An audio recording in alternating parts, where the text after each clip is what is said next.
So please give it up for Sam Vinocur. Oh, thank you.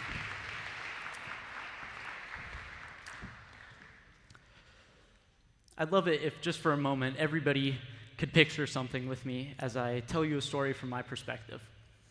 I want you to think of 90 high school juniors lined up in a single file, cramped very tightly together on either side of a hallway in the single biggest dorm on the face of the earth. And every single one of us is dead silent. And it's really, really awkward. But we're all there waiting, trying our best to look as orderly as possible because we're standing at the position of attention, waiting for the command of a first-class midshipman all the way down at the end of the hallway. And so as I'm there, just waiting in this line, finally that command rings out and he goes, "Detailers, sick 'em." And so immediately the atmosphere of the room changes. Midshipmen come pouring out of dorms and they are screaming and shouting, and because it's Delta Company, because it's Dog Company, they are barking at you and they're in your face with it. And so it doesn't take long before right about half the room is doing push-ups and the other half is also about to be doing push-ups. They're just getting yelled at.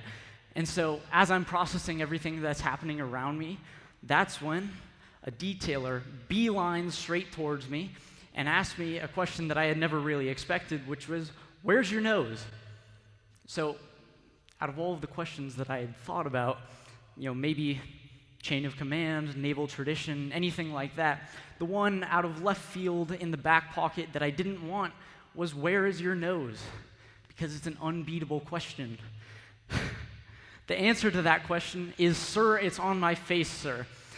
And with a smile that nobody ever wants to see on the face of their detailer, this midshipman goes, "That's right, it's on your face. Now drop and get on your face." And so immediately, due to the deformity that was my nose that I was born with, I have doomed myself and the rest of my squad to live a life doing push-ups on the deck of the floor of Bancroft Hall. And so after about a half hour of this, of push-ups and people faltering, it doesn't take very long, and midshipmen yelling at you to get off the deck, I decided I loved this. This was fantastic. So after a day of this, a day of literally carrying the boats and the logs, I was in over my head. I loved it. It was fantastic. And so that's what I'm here to talk to you about. I'm here to talk to you about the grit that it took to get me through that environment. I know that there's probably a couple of you that went, "Absolutely not. I will never do that. That is not for me." And truly, I respect you for having that opinion.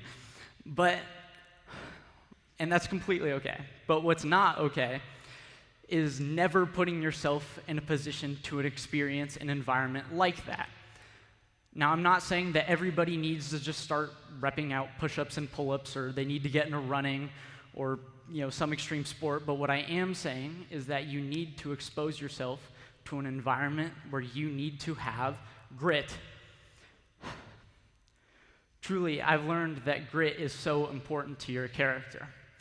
In experiences like those, I've learned that grit is integral to your character. I've had experiences just like that and many more, and I've learned that they've shaped me profoundly in the way that I act, the way that I think, and the way that I want to represent myself when I talk to my community. And so now, talking to my community, I hope that I can convince you to do difficult things and to do things that nobody else wants to do.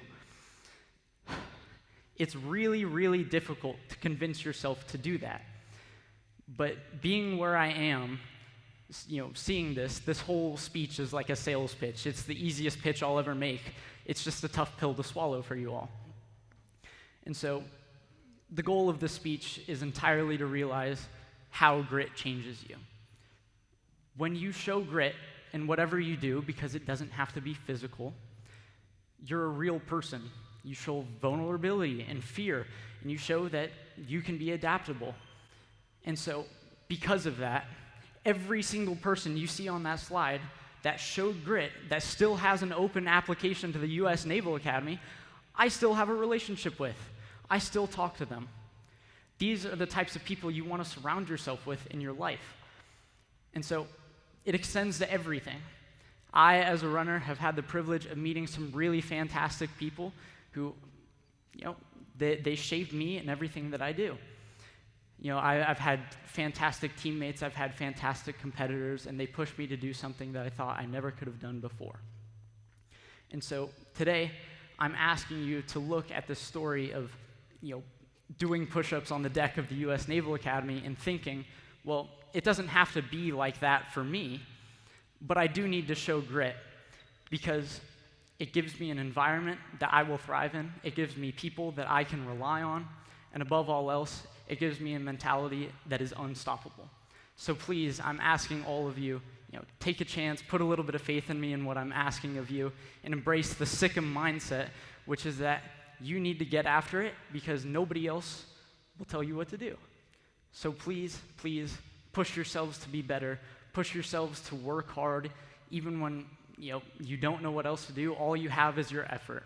Because at the end of the day, what I want in my community is genuine people who uphold each other, support themselves, and ultimately know that they have a group of people that are genuine around them and will push each other to be better. So thank you very much.